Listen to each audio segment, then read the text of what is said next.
All right. Well, hello. Welcome to this video that I'm making. It's probably going to be just a little podcast with me and Joey. I don't know if you know who we are, but we've been best friends for about 4 or 5 years now, and that's cute, isn't it?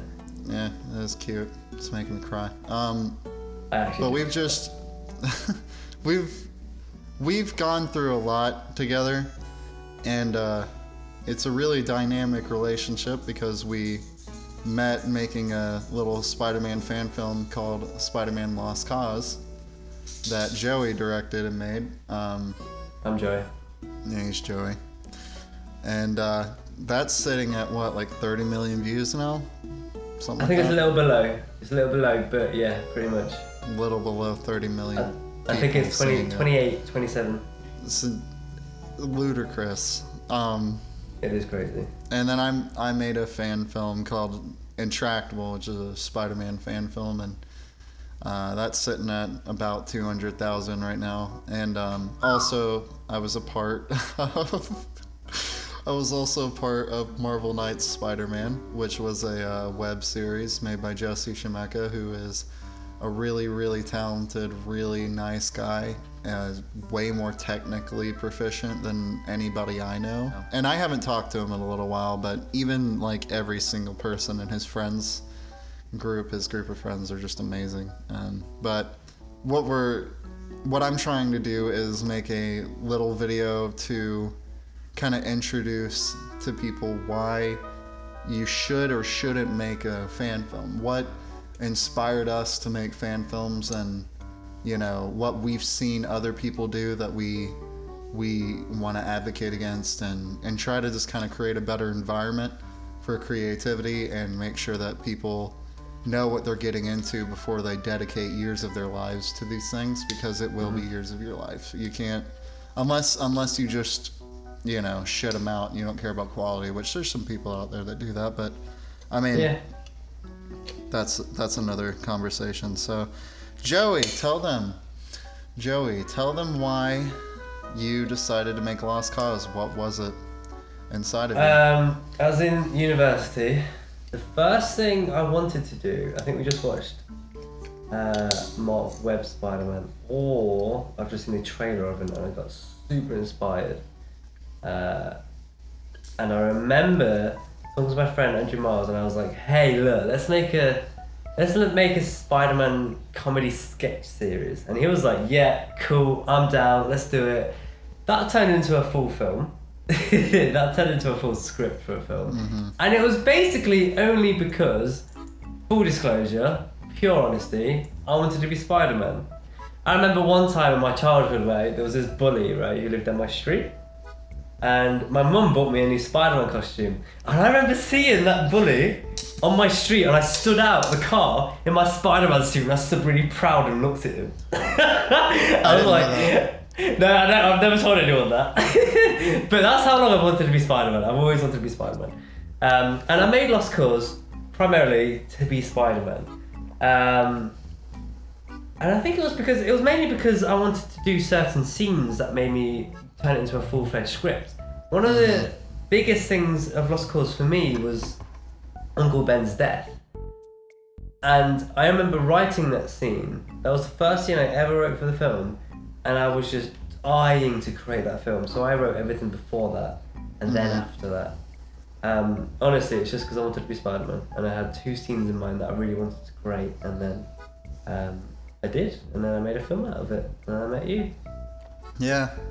Well, what about you? You never actually told me why I made Intractable, or why I just wanted. Why you made Hero? Let's go back a few.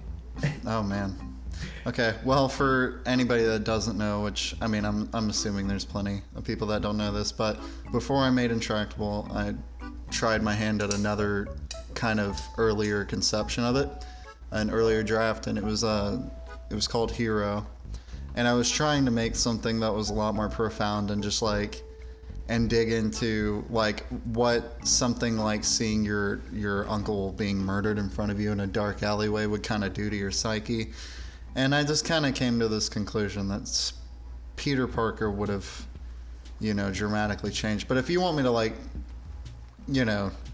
really rewind. I was the same as you, and I think I've been dressing up as Spider-Man for almost every Halloween for like, God, since I was like 3 years old, 2 years old. Yeah, pretty much. I even have a photo of me when I was a little kid next to my sister. She was dressed as Cinderella, and I was just, or a fairy, I think, and I was just Spider-Man. And I remember when Sam Raimi's Spider-Man came out. I was 5 years old, or something close to, maybe on the cusp of 4, but I just remember it came out, and my dad, it was like opening day, my dad and I were going to go see it, and we couldn't find a theater that wasn't like packed, because it was a big movie when it first came out. And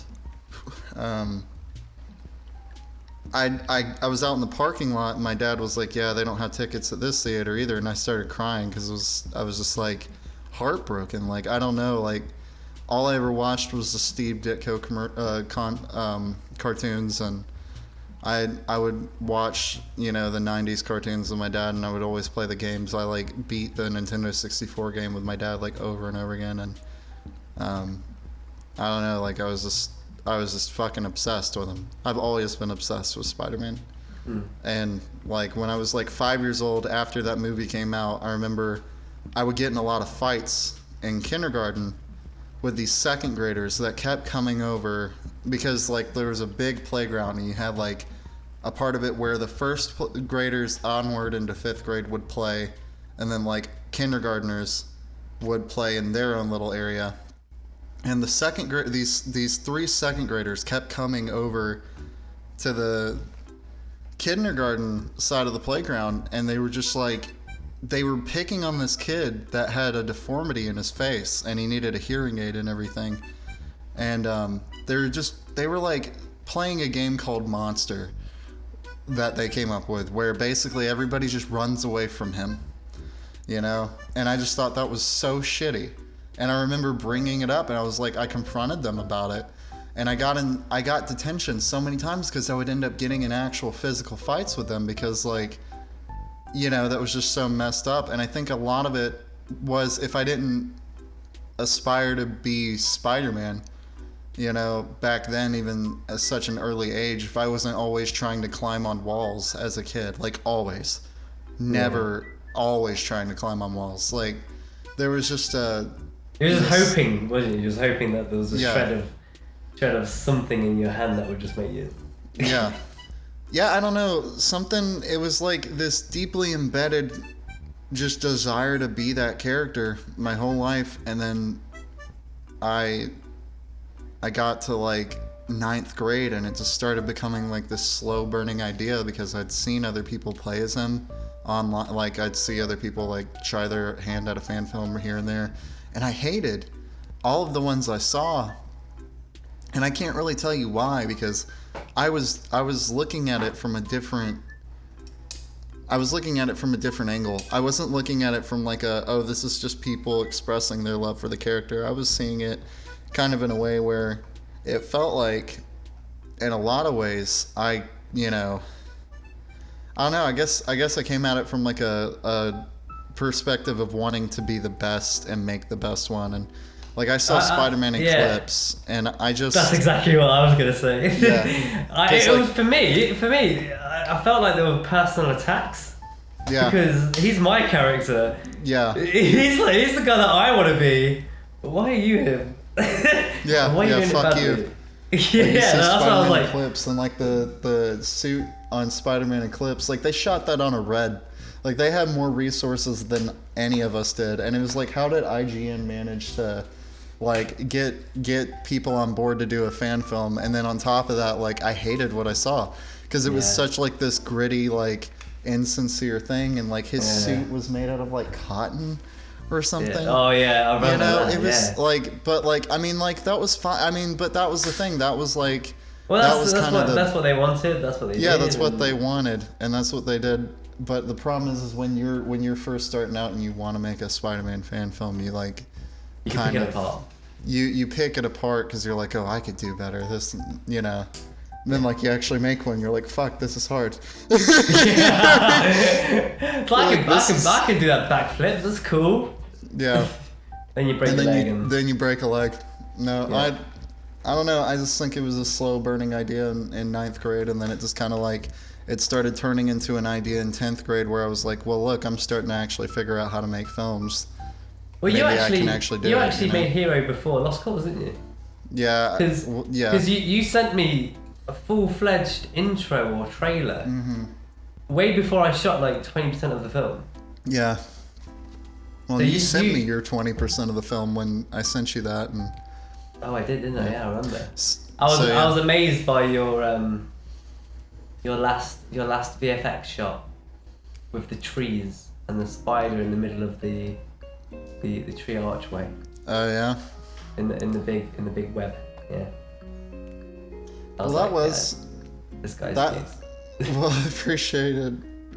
I think like that was really the reason why you started giving me any thought, because the thing was like that's where it kind of really begins, is like you see all of those really shitty fan films that are out, and then I saw yours, and yours was the first one that felt like somebody actually gave a shit, and I was really surprised by that. So when I reached out to you, I think I reached out through Facebook first. It was Facebook, yeah. But then I just sent you my stuff. I was like, I'm working on something too. If you can give me tips or whatever, that'd be great. Then you like really liked my webbing effects. Yeah. So, cause I gotta say, some of those webbing effects were good back then.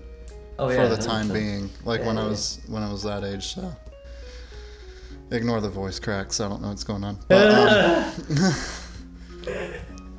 But yeah, I mean, I just started working on this idea because I felt like, you know, I saw this movie called Boy Wonder, and I think I was really obsessed with it because it kind of felt like this is really what would happen to somebody psychologically, regardless of their intellect or anything like that, if they saw like their family getting shot. And in that movie, I think it's his mother that gets shot in cold blood, and like he just changes dramatically. But I think the one thing you have to keep intact with Peter Parker is his sense of like, you know, he feels like everything is his responsibility.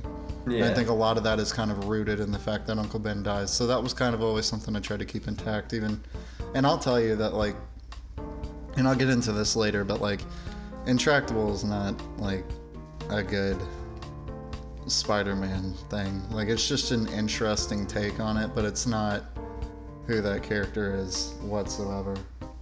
Like he's an extremely colorful and optimistic figure, and to just kind of run him through the mud like that and like try to, you know, change him so dramatically, like you're completely missing the point of the character 100%. I understand. I do understand what you mean. Yeah. There is different takes with different directors who want to do different things, but in the end, you do have to stay true to characters. Yeah. And 100%. I think, yeah, especially but again though, it's a tonal issue with Spider-Man as well though, because you can have a dark and gritty world where Spider-Man's in, but also he's got to be. It's then going to be hard to then contrast the tone with the world and with him. Yeah, well, because he's bright and colourful, he's got to be bright and colorful no matter what. Exactly, yeah. And it is a hard one. Yeah. And I'm sure you kind of regret like pulling so much from Lost Cause, but you know, a lot of that was just from like recent.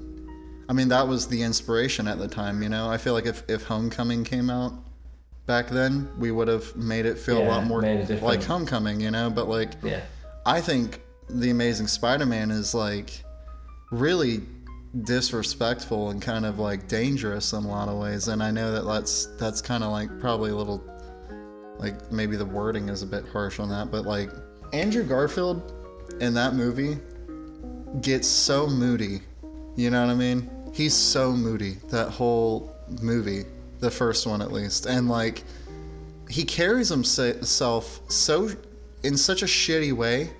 And so like, you see a character like that, something that like kids aspire towards, you know? And it's one thing to like kind of emulate your behavior based off of like somebody like Tobey Maguire, who was like kind of nerdy and kind of quiet and a little creepy, but I mean, like, ultimately he was like an articulate person that, you know, had an understanding of what was right and wrong, and he didn't let things completely drag him into the ground. He was just a sensitive character. But then the Amazing Spider-Man took him and they put a hood on him and they made him like super edgy, and like, you know, he was a skater and he was stick skinny, and, you know, even if they were trying to pull from different inspirations from comics, what that ultimately ends up doing is you are making an example to a lot of kids that this is how you're gonna, if you want to be like Spider-Man, you need to handle situations like this. So I do agree with you there, but I think in this day and age as well, teenagers would handle it like that, and they are like that. But no, I mean, what they should have done at the end is been more optimistic and a lot more inspired. Instead of being which so they selfish. didn't. Yeah, they did end it on a meh kind of note. Yeah, it was like at the end of the movie. I mean, like it the was first. like, go ahead. Breaking promises, wasn't he, or something like that? Yeah, he was like, you know, breaking your father's promises. That's the best kind of. And the last shot was in the night environment as well, wasn't it? So it wasn't very like. I mean, like, so the first half of the film would have been like that in real life. Like, I mean, like, he would be moody. His uncle just died. I mean, I agree. It was his fault. Yeah. And he'd feel like that for almost the whole film. But as soon as he puts on that Spider-Man suit, let's make it a little bit happier. Yeah, because I mean, it didn't justify the red and blue, and that was kind of like why He should have stayed in a hood. Yeah, he should have stayed in it for a good portion of the film, because he, you know, the whole reason in Intractable I had a black suit was because, like, if I was gonna take him to that place, like, there was no reason to. You can't justify you can't justify the red and blue, because there's no like sense of origin for it. I don't even think there was a reason he had red and blue in The Amazing Spider-Man. I can't remember if there was any kind of inspiration for it, and at least in Lost Cause, you embedded some sort of actual reason that he would choose such a flamboyant, you know, and radical design. I didn't even think about that, yeah. I mean, he just, like, the colors came out of nowhere, and nothing really made, and it didn't look homemade. That was way too intricate to look homemade. Yeah. It takes people like 8 or 9 months to create suits like that when they're trying to make replicas. You know what I mean? Like, it's just. But he's a scientist, bro. God. Yeah, he's a scientist, so that means he's also a tailor. It's it was a dangerous film for people to watch, but again, I can't say much because I was very inspired by that film. No, that's what I'm saying. That's why I was saying, like, if Homecoming came out, it would have been different for you, but like. It would have been different. Like, the tones would have been different, but still, I don't hold Homecoming to that high regard at all. Yeah, well, and we shit not on even a little bit. We shit on the Raimi films for a little while there. People are kind of coming back to it, but like for a while there, people were shitting on the Raimi films because they weren't quote unquote realistic enough. But I guess in a lot of ways, like, they're way more realistic than The Amazing Spider-Man. They had the tone was perfect for me. Yeah, you know what I mean, like the tone was so perfect. The tone's perfect. Yeah. Spider-Man did quips as he should. Mm-hmm. It was colourful. It was happy. I get it. Spider-Man 2 especially. Spider-Man 2 especially. Yeah, that's so good. But I still think I still feel like the perfect reincarnation of Spider-Man for me is the cartoons. Spectacular Spider-Man and sure.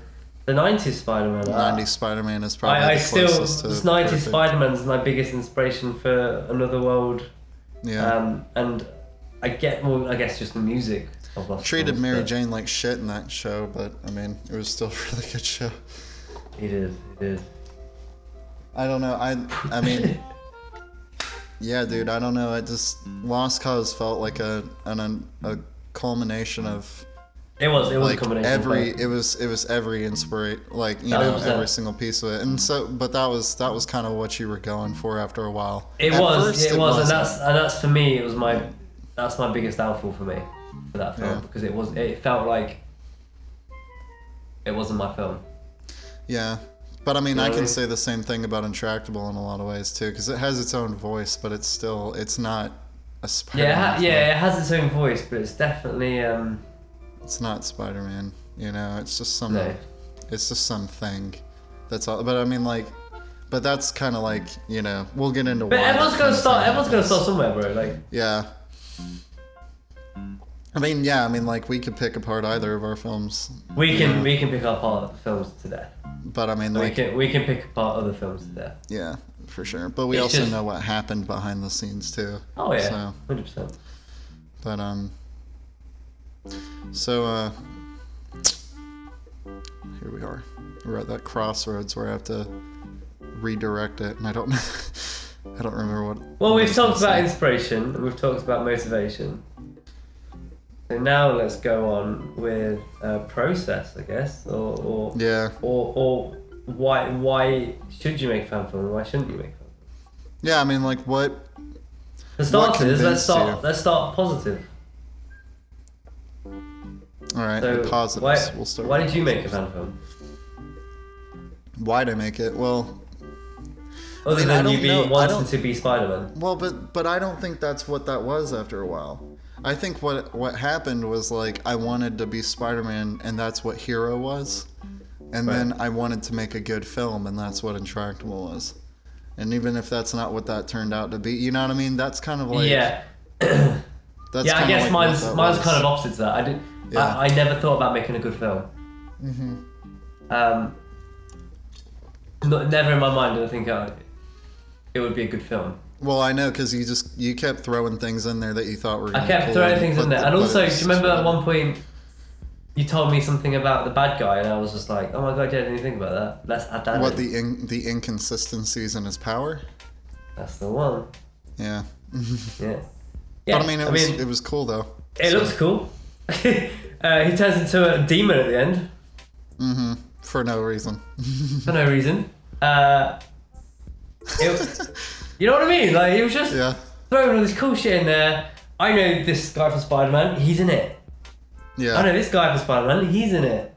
Yeah. You know what I mean? It's just, it's one of them things, like, I'm making a Spider-Man film, I'm going to make it as cool as possible. And you never, for me, I didn't think about making a good film. It was just, let's make a Spider-Man film. It's going to be cool. Well, I met you when it was only like 20% done, and one of the main reasons it got done was because we worked so hard together on it. Yeah, Because well- if I didn't work on Lost Cause, I wouldn't have made Intractable.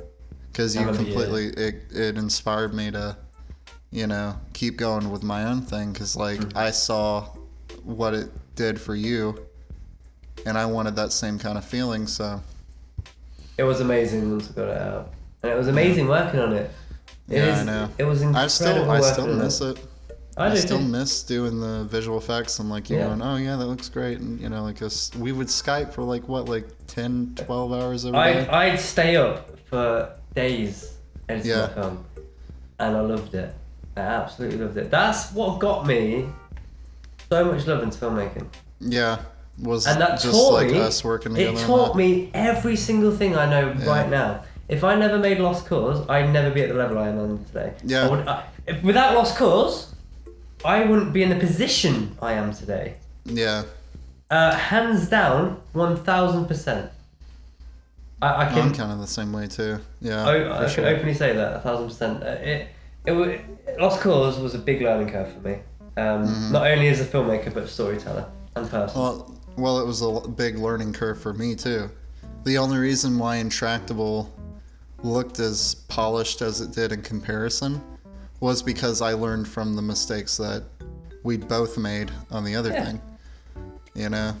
That's how I'm it sorry goes. for using your film as a proving ground, but that was like when I realized, you know, Maybe how to do things So this is better. how he did it. This is how I Yeah. would do it. This is Yeah. how I'm going to do it. Yeah, but if I didn't 100%. like work on that with you, then I wouldn't have, you know. I would have still probably made a lot of the same mistakes you made. But I mean, like, anybody can say what they want about Lost Cause or Intractable. I mean, I'm proud of the fact that it's done. Not like I'm not gonna even point to it and say that either of them are definitive versions of the characters, but back then, that's what we were thinking. Yeah. You know, and I think that's like something that is kind of important to look at, because you see a lot of these assholes that'll, you know, pick apart your film and like they're, I don't know, like we made it for nothing and they watched it for free and they have so many opinions on it and they put it on the same kind of pedestal. That's what I don't get. It's like, I remember seeing a comment like, it was a few weeks ago actually, it was like, oh, this is not as good as Homecoming. Yeah. I'm like, congratulations, bro. Fantastic. That's awesome. I know, right? How much did you spend on Lost Cause? 600 something pounds? Yeah, so it was 200 for the suits. So 100 each. I remember renting out, you know that place at the end of the film where me and Chad that was fight? like 15 an hour or something? It was something stupid like that. I remember spending about £170. At one point I bought everyone breakfast and that was £50. It was a lot of money. You weren't happy about that, but at the same time it still felt good to... I can't pay people under the world. Yeah. If I can get them something, I'll get them something. I mean, I try and buy a beer every now and again for them. That's what I do too, is I'll just buy... as much as possible. But no, I must have spent about £600 on it. And that wasn't on the film at all, that was for the film. Mm-hmm. Well, I guess a positive in a lot of ways, a positive that kind of comes into, like, you know, what are the positives that can come out of making fan film is like, if you're gonna star in it, you know, if that's what the whole point of it is. And this doesn't have to necessarily be about Spider-Man fan films, but in general, it's a good way to express your love for whatever intellectual property you've got. Hold on, my recording. Okay, so it's a good way to express your love for the character. Yeah, and you know, I don't know. You probably have to talk about the positives more because of your personality. So, I mean, because I have a lot lot of negatives that people need to take. I mean, I have negatives. Like, Another World has took me so long, and I've learned so much. Yeah. Probably more than Lost Cause, because now I'm not trying to express anything. I don't want to express my love for the character anymore. Well, I do, but I want to. I want to make something completely different. Yeah. I want to make something that's not so standard, which what 99% of fan films are. Honestly, it is. I want to make a good film. And trying to make a good film, the hardest thing in the world. 1000%, and that's what I'm trying to do. So positivity for making fan films, for me, you're working on something and doing something that you're in love with and you have been in love with, and you're making something that you've been in love with for maybe decades of your life.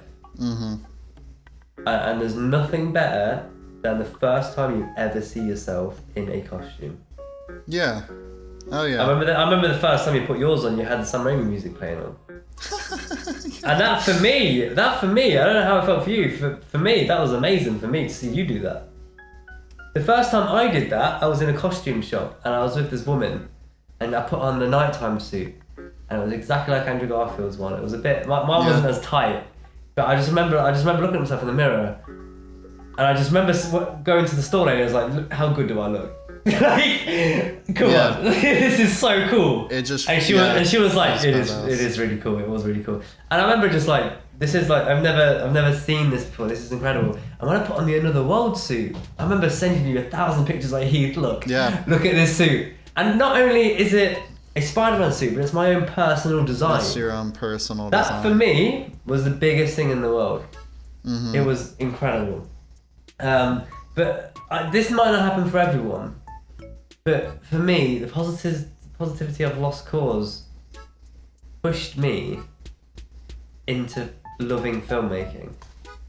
Because of Lost Cause, I got a job.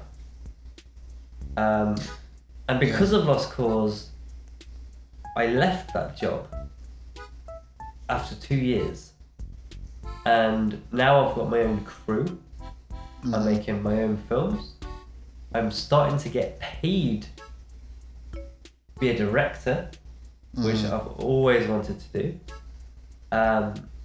So not only has Lost Cause been a stepping stone for me in my filmmaking life, it's been a stepping stone for me in my personal life. Yeah. And with Another World, it's a completely different ballgame.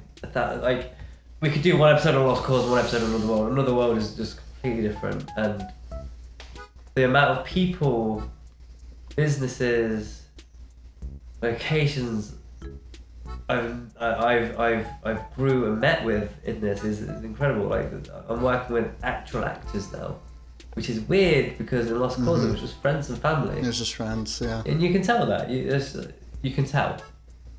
The only actor in there that was trained was me, because my training was A levels. Yeah. So like I literally had a degree, blah blah blah, but no one else did. They were all friends and family. Everyone in Another World has a degree, or in films. Yeah. Or have reached out to me to be in the film. Yeah. And that in itself is a huge stepping stone. With Lost Cause, like, I wrote a script, but did I? I wrote a scene that I wanted with a little description, and then we ad-libbed, and I called my friend. I was like, bro, I'm free after college. Do you want to come down mine and we'll quickly do this special scene out? Get Craig and we'll go do it. Can you please bring your phone so we can get sound? And if you've got a torch, bring that, please. Or, you know, how about if you can't... Oh, you haven't got a torch? Cool, I'll just use my car headlights. It's fine. Yeah. Now, every single scene I do... I'm still on the phone. every single scene I do, I have a crew. I have a sound guy. I have a script supervisor. I have an AD. I have a runner. I have a behind-the-scenes cinematographer. I have a gaffer.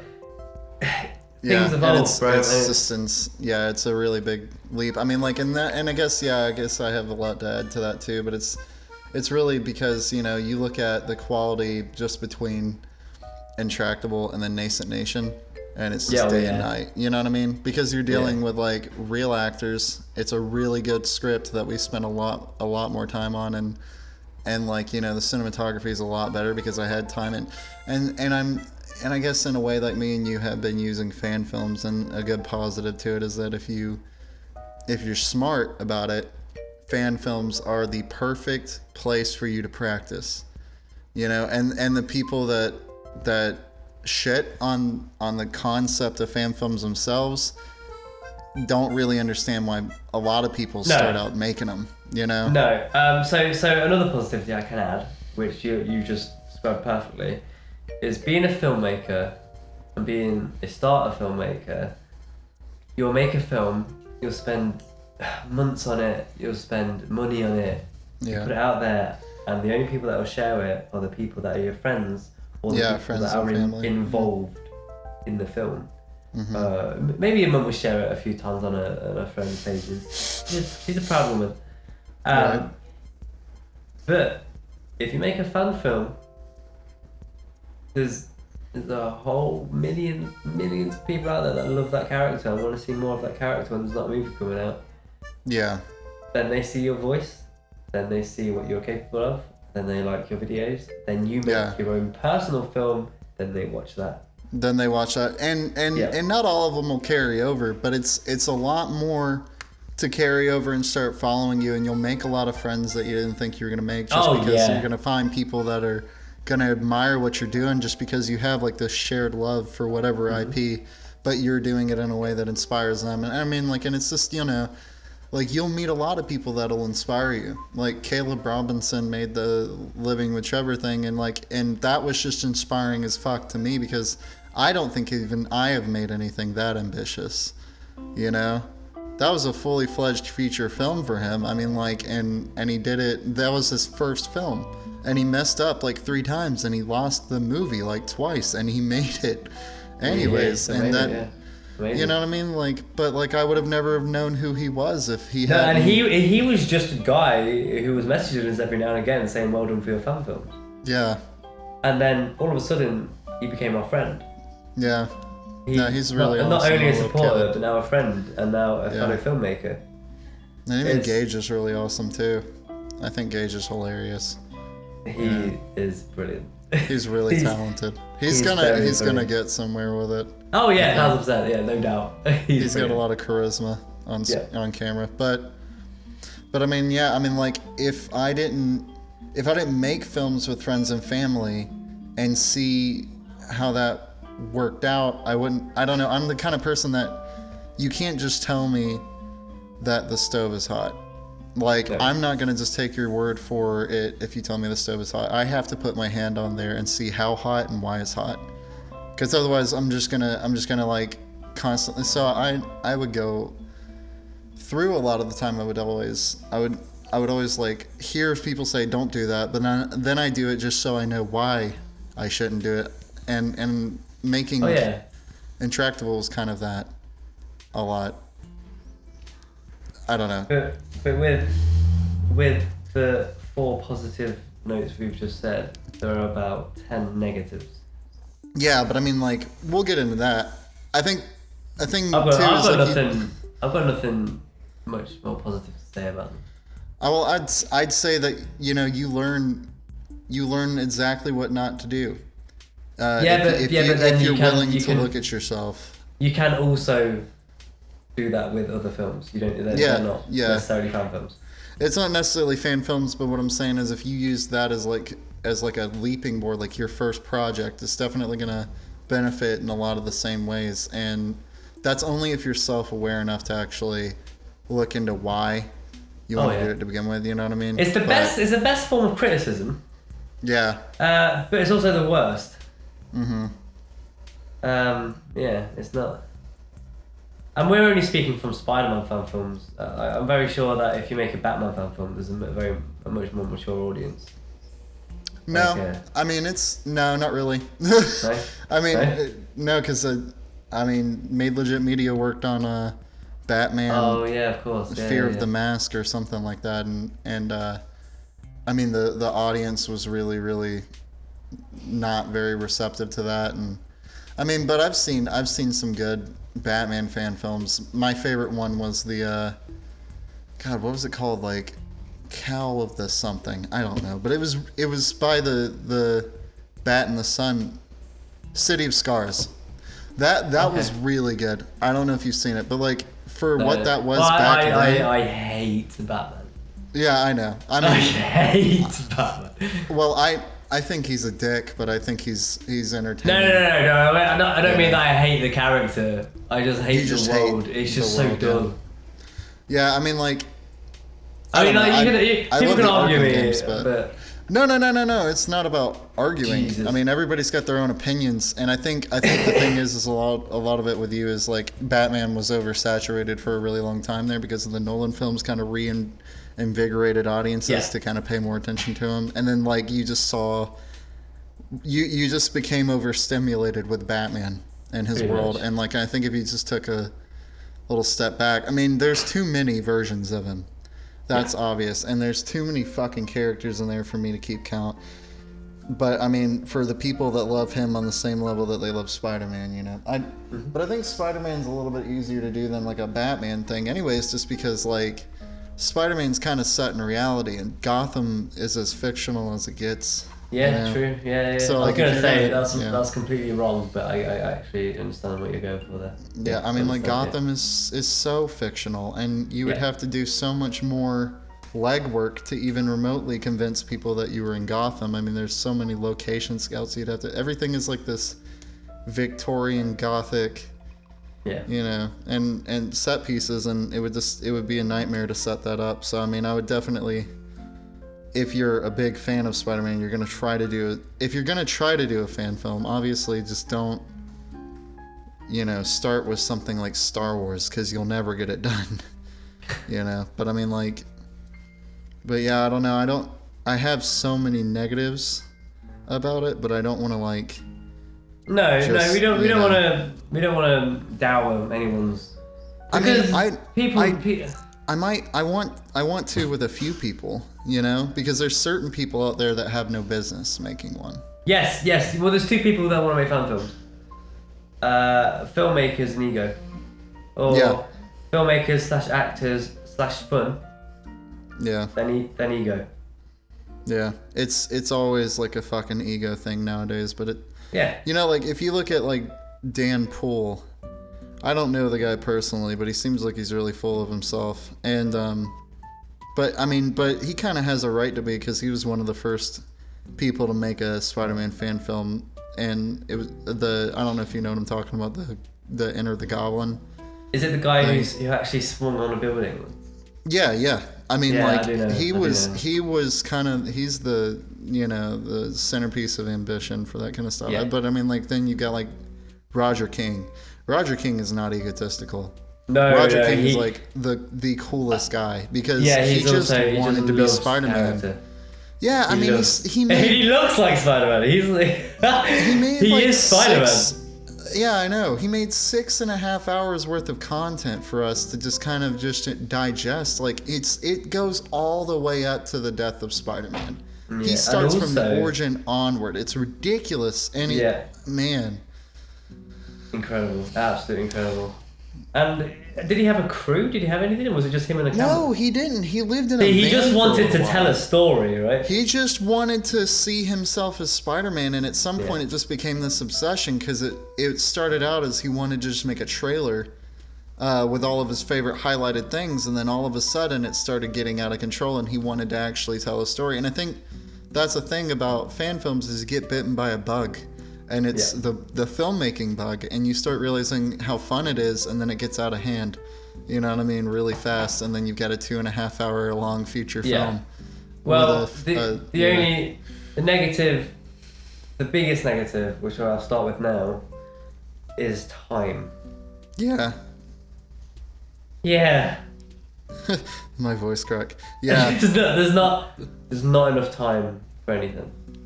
There's no time, yeah. Well, it's because it's all going back into that.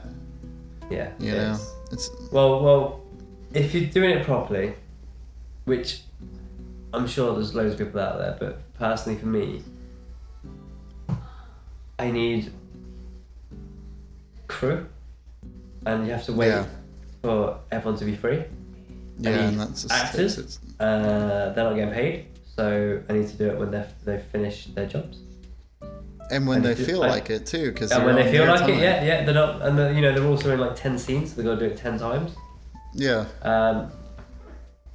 That sucks, having to get people for, and that's part of why Nascent Nation took so damn long. It was just like, I had, people that were living in LA that would have to come down. Yeah, I had people living in London that had to come down. Terrible. Yeah, and I was like, at some point I was like, I just can't. I have to write around it. And it does kind of, inhibit a lot of it. But see, this is kind of, we're talking from a different perspective. Because let's wind it back. Let's wind the clock back. Let's talk to them the way we were talking to ourselves when we were kids. And we wanted to make fan films, because they're not going to have access to actors, and we can probably teach them how to get resources like that. But like, I would rather just like, be honest that like you gotta have to realize that you are going to be investing 2 years of your life, especially your developing life, if you're doing it properly, into something like this. Yeah, if you're doing it properly, you will invest 1 to 2 years of your life. Yeah. You see these bags under my eyes? Yeah. That's not because of other things. It's because of filming. Yeah. And it's not always fun. It's not always fun. Sometimes it's a real pain in the ass, and sometimes you just want to stop. Because it's just too much sometimes, and it's like you're dealing with a lot of people that don't really believe in it as much as you do, and they don't understand what your appeal is, and you just have to kind of like tackle it with this idea that you're your biggest cheerleader with it. You kind of have to be your biggest cheerleader, because everybody else is. No one else is going to do everything. Yeah, and if you rely on anybody else for any of it, and if you try to come at it from, if you're starting out, if you try to come at it from this idea that you're going to approach it like a Hollywood film, and like you're going to have somebody do your visual effects and stuff like that, like it's not going to ever get done, because you're going to be relying on everybody else. So you need to learn how to do everything yourself. And like a big thing about like, I mean, Joey doesn't count on somebody from America messaging him and doing all of his visual effects. He was planning on doing all of it himself. Yeah, you know, but he until I would got have done it all by someone, himself. until I literally got someone who messaged me, who was exactly the same as me, who also wants to do a Spider-Man fan film, who also wants to be a visual effects artist or filmmaker. So he decided to try and help me, and then I don't even think the visual effects would have got done in that film if you weren't there. Well, I appreciate that. 100%. But yeah, I mean, like, you're gonna be dealing with. So you're gonna be dealing with people that don't believe in you. People that they care. don't believe in what you're doing. They don't care. You're gonna get people that mess you around. Mm-hmm. No matter what. You're gonna have people that pull your leg throughout it, and they're gonna say they're down for it, and they're not really. And it's gonna be very rare that you find somebody that is just down to just make something with you. And if that is the case, don't let that go. And also, don't let your passion supersede being compassionate to people. You can't just be a dick just because you really, you're really passionate about something. And like, it's not a binary thing. You can be a good guy and passionate about what you're making also. You don't have to be a dick, and you don't have to reinvent the wheel. But I would say, like, also just plan small first. Like, don't plan it to be this 2.5 hour long, epic. Yeah. Like, Try for it to be like 3 or 4 minutes. Yeah, try and do a 5-minute little scene. Yeah, because if you just do a scene and you say, okay, I could build something around this, at least you're off to a better race, because a lot of the time you'll have like this huge idea in your head, and then you'll just get like super uninspired so fast, because you'll realize that like there's so much work surrounding having to do whatever you're gonna have to do.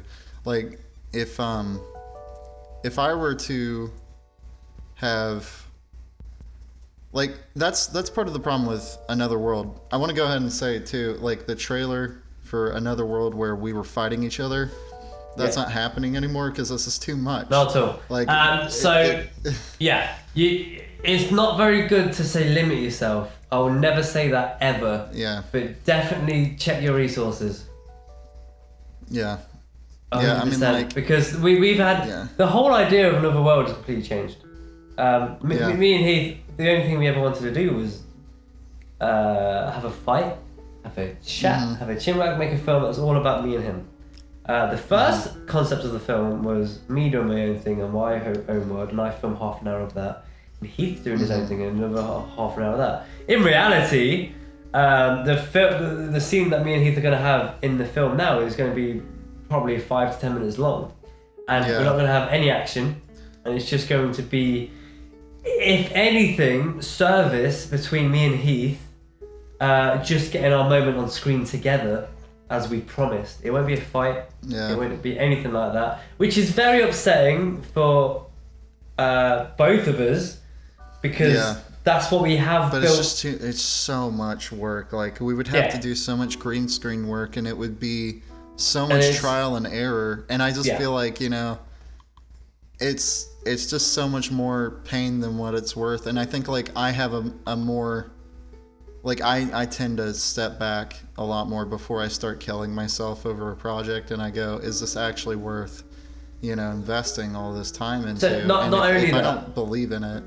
Not only that, yes, technically we won't be able to do it, because we probably could do it, but it won't look good. I can promise you that. Yeah, it won't look good. Yeah, it won't look that's good. my thing. Is if we're gonna do it, it better, Yeah, I mean, for me, I have to step back as a director and say, hey, look, this won't work for the film because it won't look good, but also it won't work for the film anyway because the story doesn't demand it, or it wouldn't make sense, or maybe it's at one point in the film where we've already had a fight, or I don't want this Spider-Man film's not gonna be all about fist fighting and punching and all that stuff. It's about what you do being asked a certain question.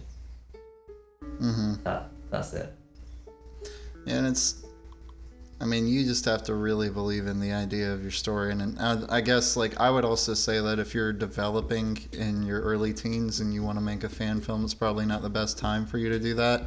But you can go for it. You know, I would focus more on original stuff, like little shorts and skits. And, like, you know, Joey's first film he ever really made was like a zombie movie that he shot on a flip HD. So, I mean, like, and you know, that was his chance of him expressing himself. It wasn't like he just started with Lost Cause. I mean, I did a bunch of little skits that were really funny that I can't find anymore because it was an asshole, and I deleted all of them because I wanted to be taken seriously or whatever. But like, I mean, you know, it's when you're developing in your youth and you want to like make something like a Spider-Man fan film, you're going to go back and forth on what it needs to be all the time, because you didn't give the chance, you didn't give yourself a chance to actually develop into like a fully functioning person. You just, I don't know, but I'm kind of your tone as a person will change. Yeah, it'll change and over then the your course script of will the change. process. 100%. And then it'll just be super disjointed. And if you're willing to like, if you're more worried about making a good film than you are like just an expression for your love for the character, that's fine. But you also need to identify very early on what it is. You have to ask yourself, like, am I making this because I love Spider-Man, or am I making this because I want to be the most important guy to play Spider-Man because there's so many people in this fucking community. There is a few people like that, which obviously I wouldn't say a few. I would say like 80% of them think. I completely agree with that. I can literally only name 5 people that aren't like that. Yeah. Like Samuel Flatman just kind of made them because he wanted to, but even he sent me a message the other day and he was just like, I don't want to do this anymore.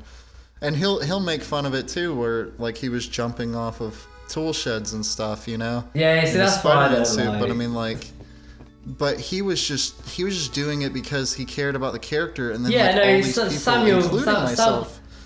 He had some, and it was great to see how, because I remember me, you, and Flatman had this vendetta against each other. It wasn't a vendetta, but we always had this thing to each other. But now we've all come to respect each other, and. Seeing Samuel grow up from who he was to who he is now. Man, that's inspiring, dude. Yeah, it's beautiful. It's brilliant. It's so nice. And it's so nice to see. And it's so nice to see him change as a person. I would say that there's a division between people that watch fan films and people that make them. And there was like this own separate community. I think it's more of like when it came to the people that actually made them because we cared about them, we all kind of formed a bond. You know, like me, Roger King, you, and Samuel, and like, you know, like a few others all kind of came together. Yeah, we all kind of come together and we have a deep respect for each other because we know how fucking hard it is. We know how hard it is. And yeah, why be against each other when you can just be together? Yeah, I know. I mean, like, yeah, that's actually what Another World's about. There's a segment in it where I get all my favourite Spider-Men together in just one little segment. And I guess people now know that they're the people who make fan films I respect. Yeah.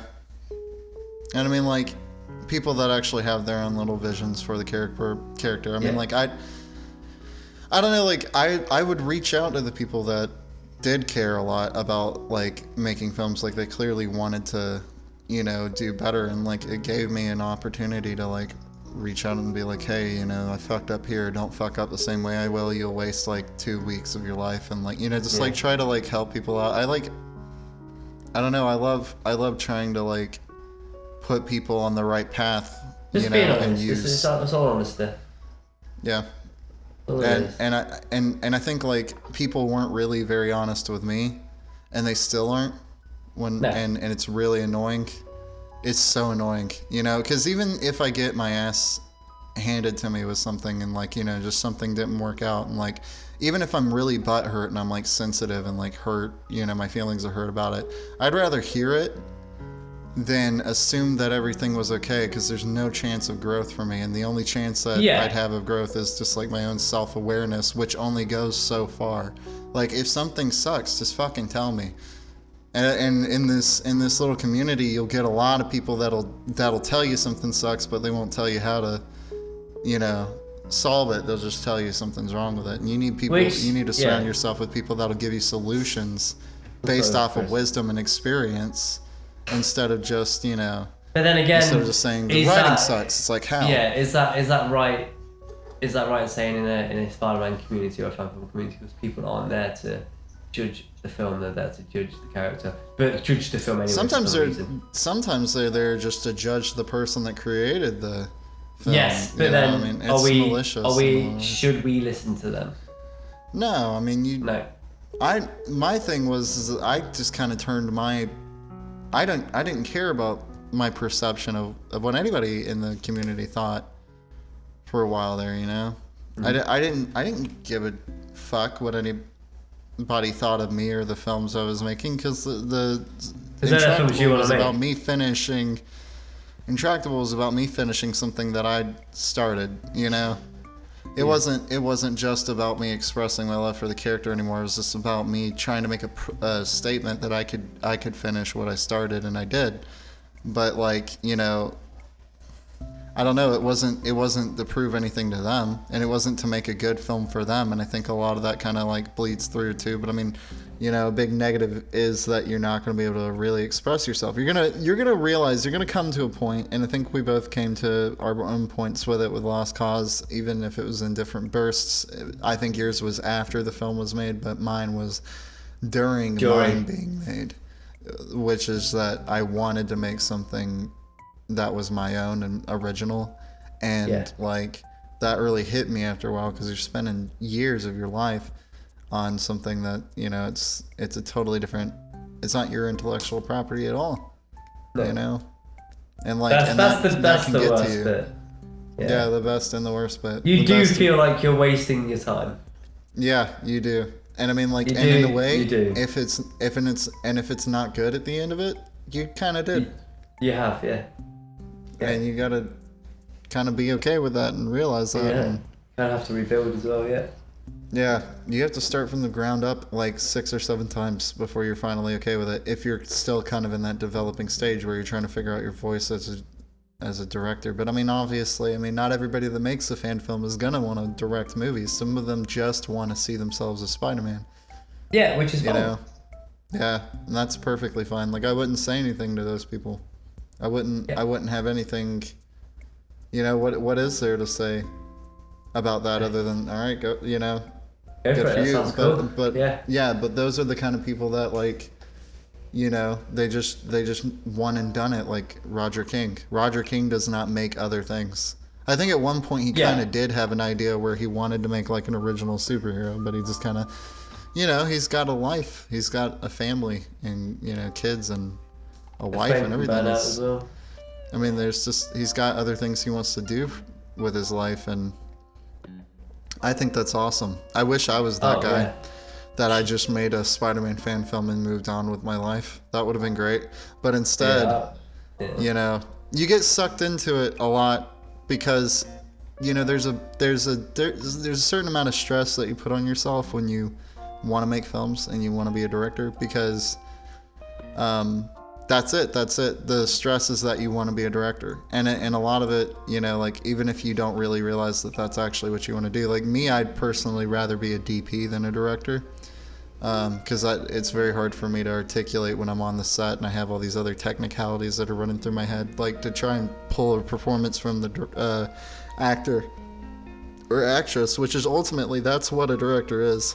They're not there to be some hot-headed dick to everybody on set and drive the vehicle as much as they are just there to make sure that the actors get what they need out of them. The other stuff, in a real set is up to, different departments and everything. It's not, and so that's kind of you get into that camp of people that just kind of want to make one and done it.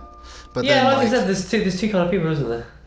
Yeah, and then you've got filmmakers, and you've got people like Brandon Milo who want to be filmmakers, and I think he has more potential outside of Spider-Man, honestly, and the same way that I would, because I don't need to go back. Brandon. Who? Brandon? Don't know. Yes, you do. I'm joking.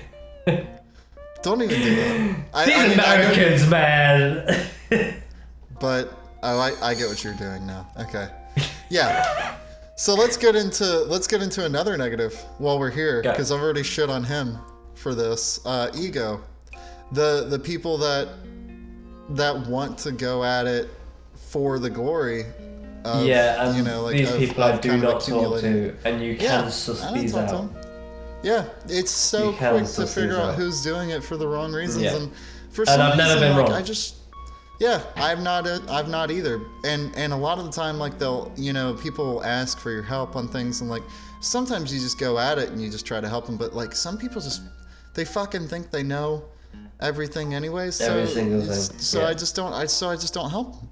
Because it's I'm not gonna bother. It's like, well, you're the master, so Yeah, so I'll just step back. You do your thing. Yeah, do your thing, fucking wizard. But most of the time, they're not receptive to what you're saying, anyways. They just get their feelings hurt. But I mean, I don't know. I try not to. The way I see it now is like if they inject themselves too much into their story, they're doing it for the wrong reasons. They're doing it for the wrong reasons. Yeah, because you're still just trying to, you shouldn't make it the you show.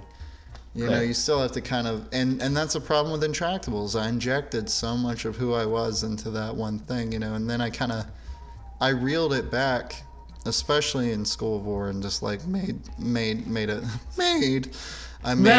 a solid narrative start to finish that even if it has its own share of flaws, like it's still a solid film, I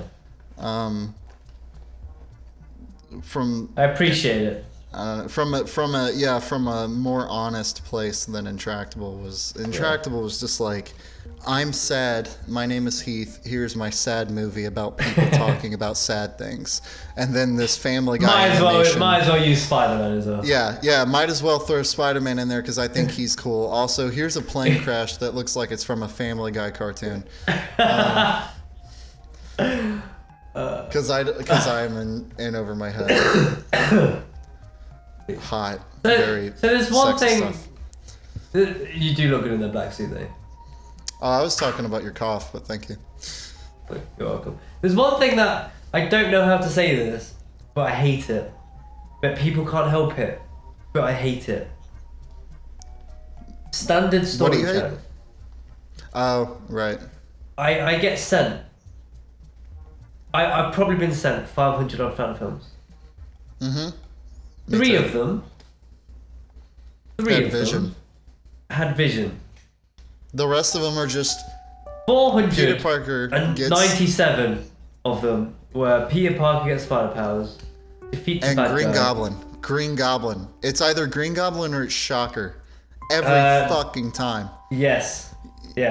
Yeah, every now and then it's a lecture because some kid just learned how to do lightning effects with Andrew Kramer's plugins, and they're just like, but it's incredible, like how, if you're trying to do that, what the fuck is the point? Just watch the Raimi films. Yeah. There was this one guy who sent me a script. I don't want to say what I said, because he'll know who it is, and I don't want to name anyone. Yeah, right. But he sent me a script, and I was like, great, what's the story?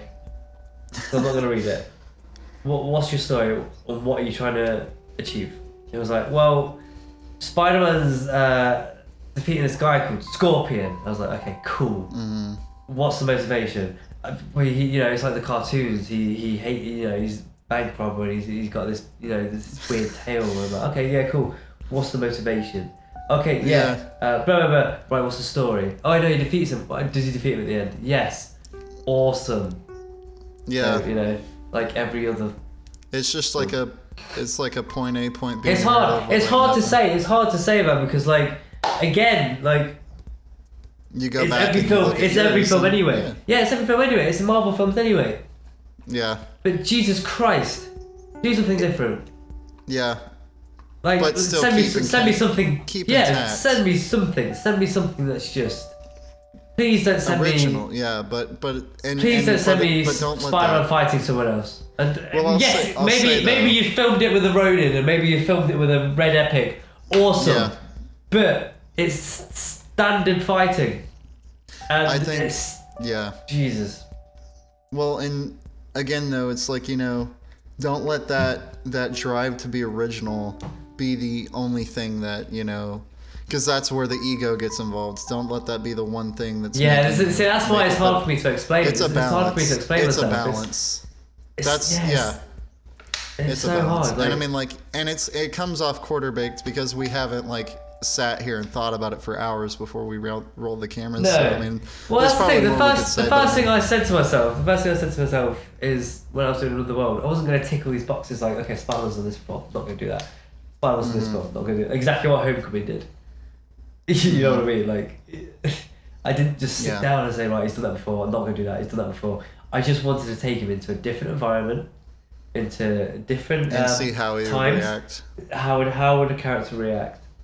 Yeah. And that's how I did it. Yeah. That's how I would do it now.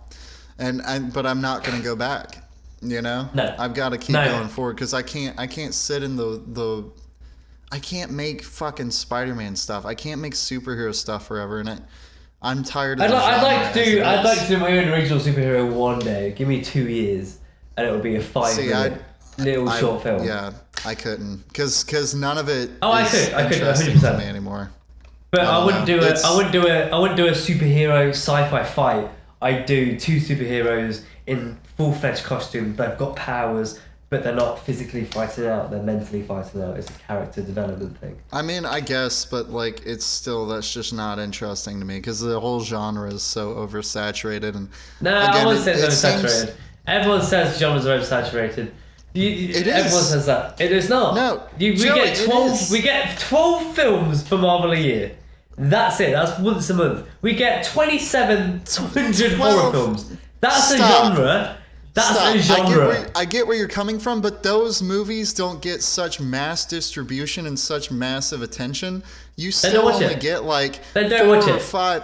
No, you're not listening to me. Watch it. I don't watch them. But what I'm saying is you get it's 47,000 movies come out of America alone each year. But most people only see 10 of them.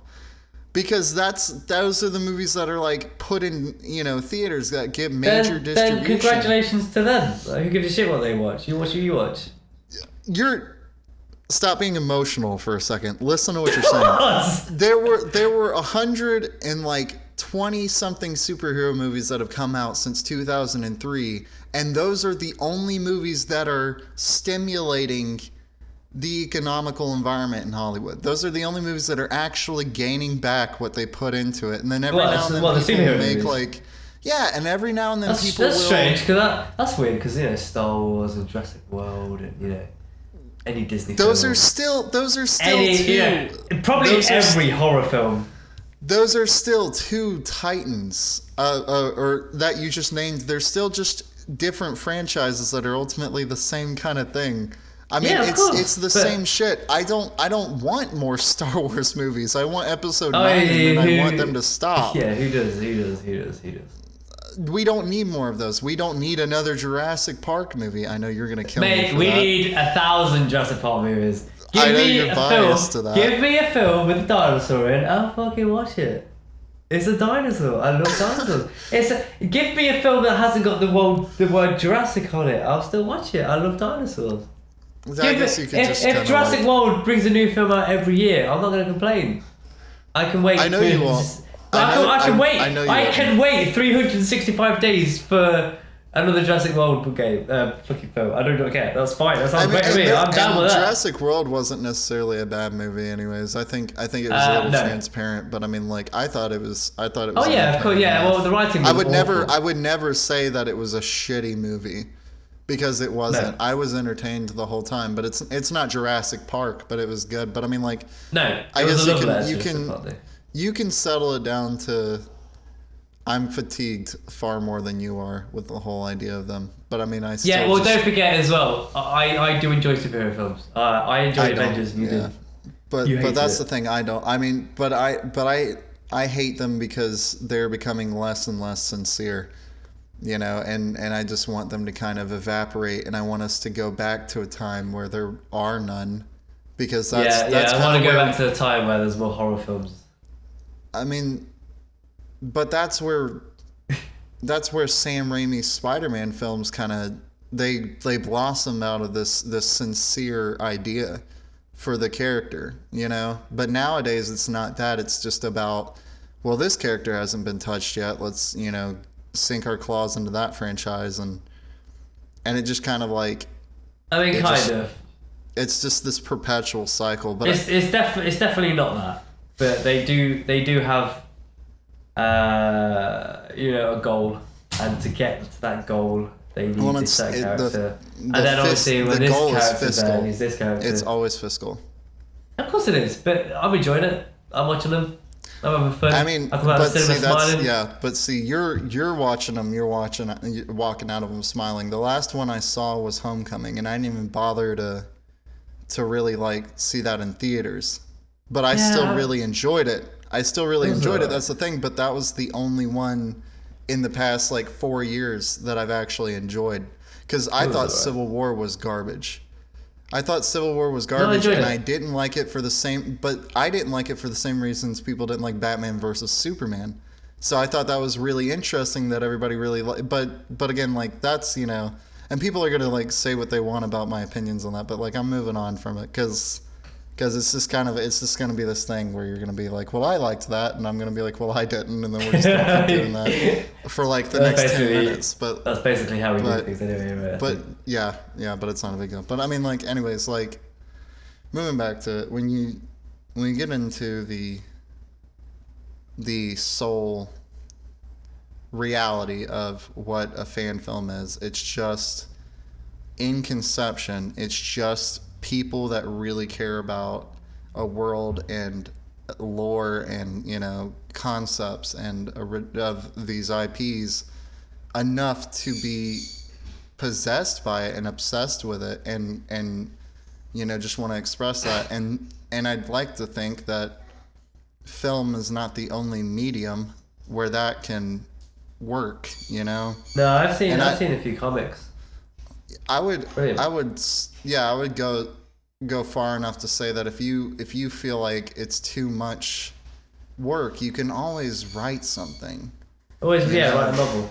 100%. Yeah, if that's not enough, that's not enough, because you probably, I mean, obviously we make movies because we know what they are, which they're kind of like the accumulation of every medium. Every medium is responsible in film, and it's just like this, like, you know, music, like painting. It's all about teamwork as well. It's not an individual thing. It's every medium of art, just like, and it requires so many different talents. Yeah. So I mean, to me, it's like, you know, it's like the perfect marriage, but it's also, you know, that's why I'm in love with filmmaking. But I mean, like, you kind of have to be in love with filmmaking to do this kind of shit. But I mean, I don't know. Just don't go into it thinking that you have the most definitive idea of what the character is, and don't go in it trying to make the most definitive idea of what the character is, because you're gonna fucking hate it by the end of it. Because you're gonna take Spider-Man so seriously. You're gonna take, you know, whatever you are taking seriously. You're gonna take it so seriously and so far that you're gonna fatigue yourself. You know, with the, I mean, I love Spider-Man, but in a very like subdued way now. You know, like, I'm totally gonna play the shit out of that new one that's coming out on PlayStation, but I'm not gonna you know, I'm not gonna talk about it with people. No. Like, I'll probably play it with someone. I'm excited to watch the Spider-Man film. What's it called? Wait, the Homecoming? No. Into the Spider-Verse. No, that looks awesome. But I'm looks not gonna, amazing. like, but I'm not going to talk about it. I'm not going to talk about it. I think I've gotten my fix.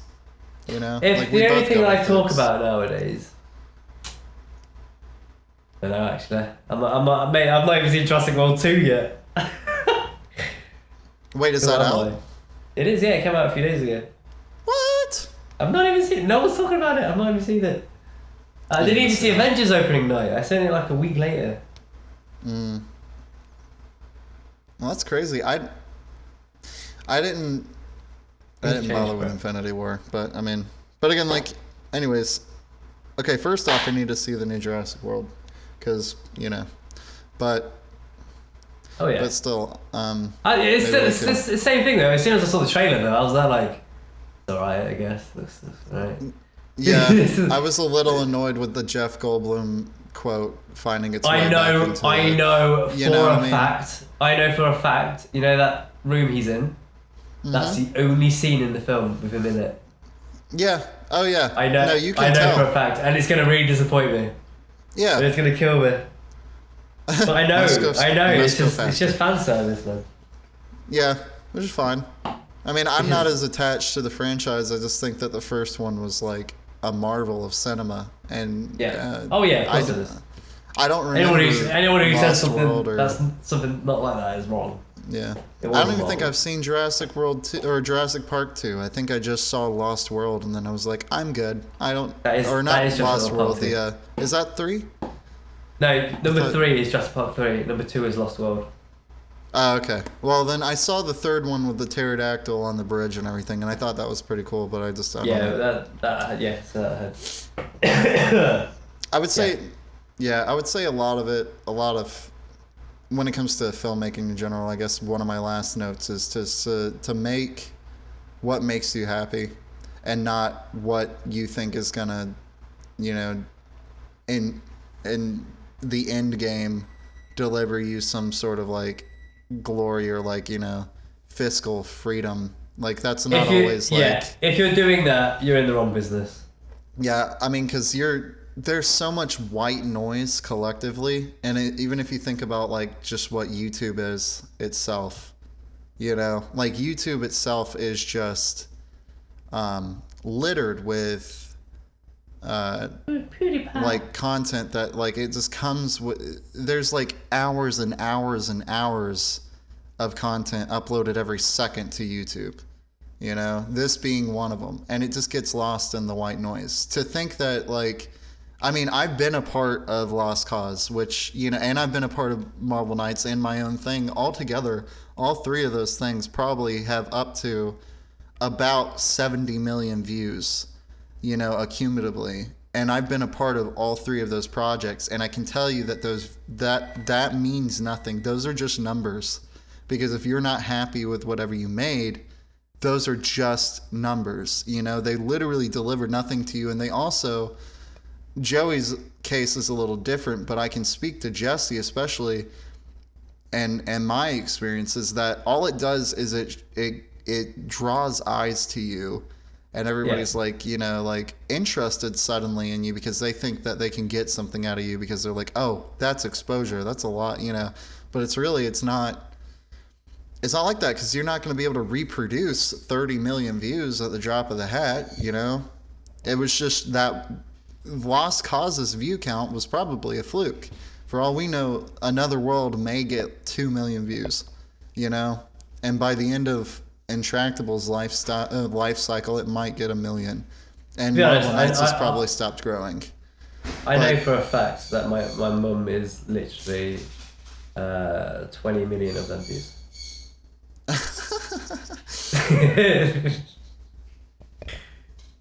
I'm sure that like most of the views in Intractable are just rewatching too, because I don't think word of mouth really buoyanced it anywhere. But I also didn't try that hard to push it. I just kind of put it out because I was done, But I mean, it's just part of it. I don't know just what else to say about it. But maybe I don't know. I had fun with this. Yeah, no. We hope that we either encouraged you or made you think about making fan films. Obviously, it's an amazing experience. We do not regret single second. If you do it for the right reasons, yeah. If you do it for the right reasons. It builds character. It's been an adventure. You meet amazing people. And yeah, it's a ride. Good, bad. It's a roller coaster, but it's incredible. I guess we could do another one of these one day where we just talk about how to, instead of because there's a lot of. Oh, I've got a lot to say on how to. Yeah, and yeah, no, that sounds cool. And not just from an emotional perspective, but actually tell people on a technical level how to. Oh, technical, yeah, definitely. I'll get some of the crew on if you want. Get with the boys. Yeah, and figure out and like teach them how to do that sort of thing. You know what I mean? Yeah, but that's cool. Well, I don't know. Can I go now? Can I stop talking to you now, please? Yeah, fuck Jeez. You. No, but I have things to do, bro. Do you? No, is she here? Is your friend here? I really want to sleep. Yeah, that's fair. Well, what time is it? It's 8:50 over there. What time is it? My friend said she'll be here 2 hours ago, and it's 9 o'clock. She good, bro? She's probably dead. It's not a big deal. Yeah, actually, probably. But we can maybe do this again if you want to talk about how to make one in a more in-depth way, or we could just do this every now and then. Like we could go watch Jurassic World and then come back and talk about it if you wanted to. That's a cool idea. I'll be down with that. That sounds wicked. Yeah, because this was effortless. This took no time to set up. No, and also it's fun doing something, like it's fun making a review, but having different opinions and also talking to someone is so good. It'd be kind of boring to just sit there and talk about how I felt about, Chris Pratt for 2 hours. That would be. I could talk about how I feel about Chris Pratt for 2 hours. I mean, he's the only nice negative, guy. the only negative I can say is that he's not with me here right now. Yeah, that's fair. And he seems like a really nice guy, but he does. He feels like he should always be at a barbecue. Yeah, that's fair. fair. The guy at a barbecue with a. I mean, maybe in his Parks and Recs days, he looks like the kind of guy you would see at a barbecue. But after he became Star-Lord, the dude's got some pecs, man. He's pretty ripped. You wouldn't see him at a barbecue anymore. You would definitely. Yeah, I think he's something. You would see him at a CrossFit convention, but. Yeah, true. But Jennifer Lawrence. All right. Well, anyways, I guess that's it. I guess that's it. I don't know if comment, rate, subscribe, press the ding dong button, and. Do you want this on your channel or my channel? Do it on yours because I've got some things I need to do on mine. First, yeah. Yeah. Okay. I have plans. Ooh. The world is changing. No, I'm kidding. I love you. I was gonna say something really bad then, but then I was like, you know what? No, I like this guy. I'm good. Right, see, I'm nice. This guy is just. I'm trying to cut it short, and you just keep talking, and I'm just. No, all right, okay. I've got 20 seconds left on this card, so I'll talk to you later, man. What? What do you fucking want? What do you fucking want? You literally told me a few days ago you're doing Intractable 2, so I'm really confused. Yeah, I'm sure I did. You gonna tell people about that or what? Go kill yourself right now.